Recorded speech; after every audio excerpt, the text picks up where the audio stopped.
Alrighty, welcome back to NADLN Forum Podcast Daily, folks. Today we've got a fresh off the press topic. The Fed has just announced a 0.25% interest rate cut. Lior, every time we have these Fed updates, my head spins with all the jargon. So can we maybe start with the basics? What is this federal funds rate, and why does cutting it by 0.25% sound like such a big deal? Sure thing, Ruby. The federal funds rate, that's like the price banks charge each other to borrow money overnight, right? It's basically the heartbeat of the US financial system. When the Fed cuts this rate, even just by 0.25%, it ripples everywhere.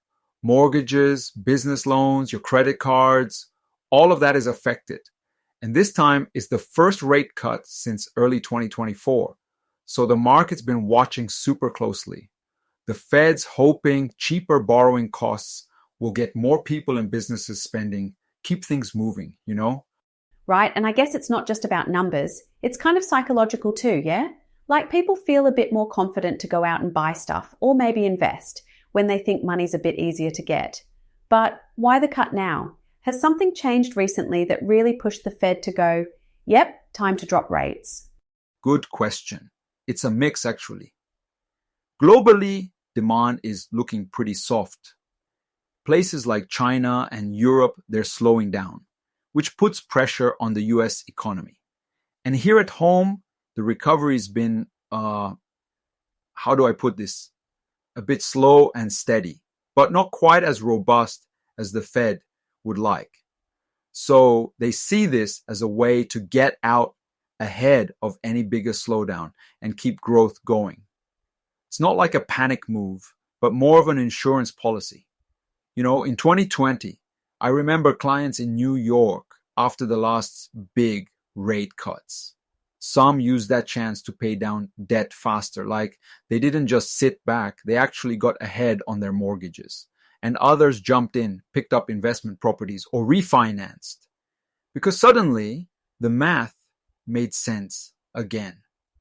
Rate cuts don't solve every problem, but they give people options. Yeah, and that fits what we saw with those crazy pre-pandemic markets, right? Where rate cuts weren't just numbers on a news ticker, they actually changed how people moved with their money. Cool. So it's not just about Wall Street and economists, it's actually real for everyday folks. Let's dig into why this moment feels different, because there's a lot more than interest rates going on globally right now.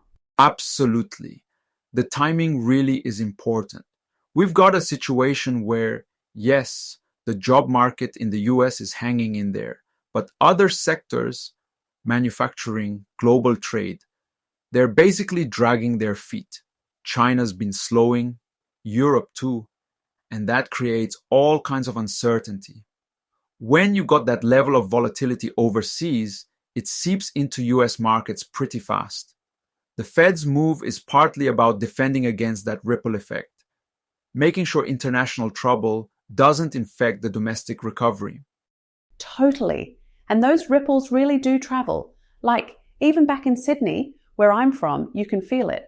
I remember, not that long ago, when there were headlines about China's trade woes, and suddenly the Aussie dollar just sinks. Groceries got pricier, mortgage rates shifted, people immediately started talking about how to stretch every dollar. So it's not just theory, it shows up in your shopping basket. And if it's happening there, it's definitely leaving a mark here too. Exactly.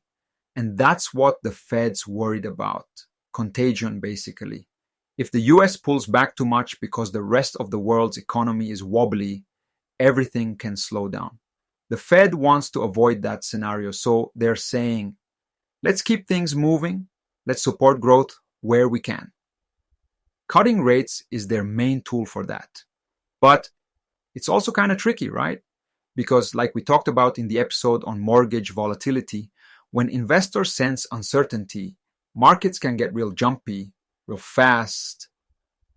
And not all rate cuts actually calm them down. In the short term, sometimes there's more volatility, not less. Yeah, that's the bit that's so wild. You'd think, hey, cheap money, everyone's happy. But sometimes people get nervous, right? Like, is the Fed seeing something scary we don't know about? Or Are they just being cautious? And that's when you see a news headline and suddenly bonds are up, stocks are all over the place, and everyone's got an opinion.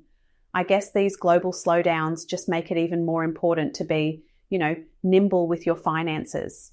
So if you're listening and you're feeling like things are wobbly, trust me, it's not just you, they're wobbly everywhere. Yeah, and like we said last time, when volatility hits, those who pay attention to global and local indicators, those folks are the ones making smarter moves, whether they're buying, selling, or just holding steady.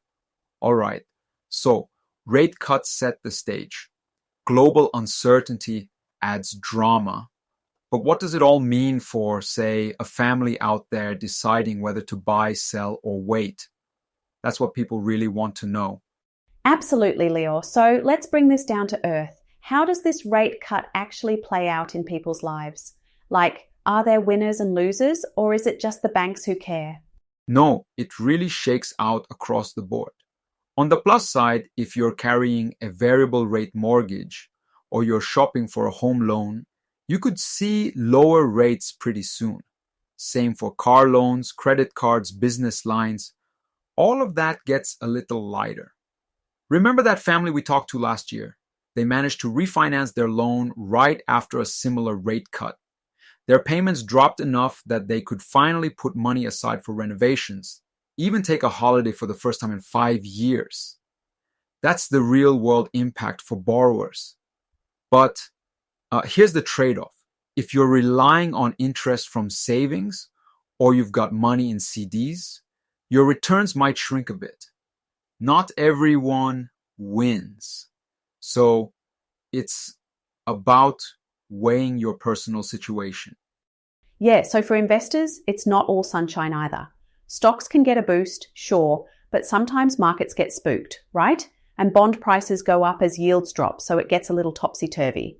As we've talked about before, there's always a bit of a scramble after these announcements. Investors and homeowners really have to pay attention to these signals and not just react to headlines.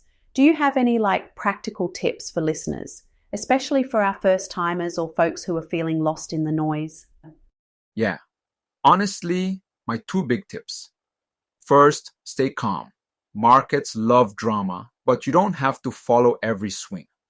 Second, if you've got debt, especially mortgages or big loans, now's a great time to shop around. Maybe it's a refi. Maybe you renegotiate terms. But don't just assume your current setup is the best deal. Rates move fast, but so do opportunities. And remember, we see in every cycle, those who take a proactive approach usually come out ahead. Borrowers who act before and not after everyone else sees the news, like we talked in the episodes about timing before Fed meetings, usually snag the best deals. That's gold, Leo. And hey, we said this last time and I'll say it again. Don't be afraid to ask questions. We're going to keep breaking these topics down, episode by episode, because the world's not slowing down anytime soon. That's all from us today. Thanks for joining. Leo, always a pleasure. See you next episode. Absolutely, Ruby. Looking forward to it as always. Have a great day, everyone. Stay curious and we'll talk soon.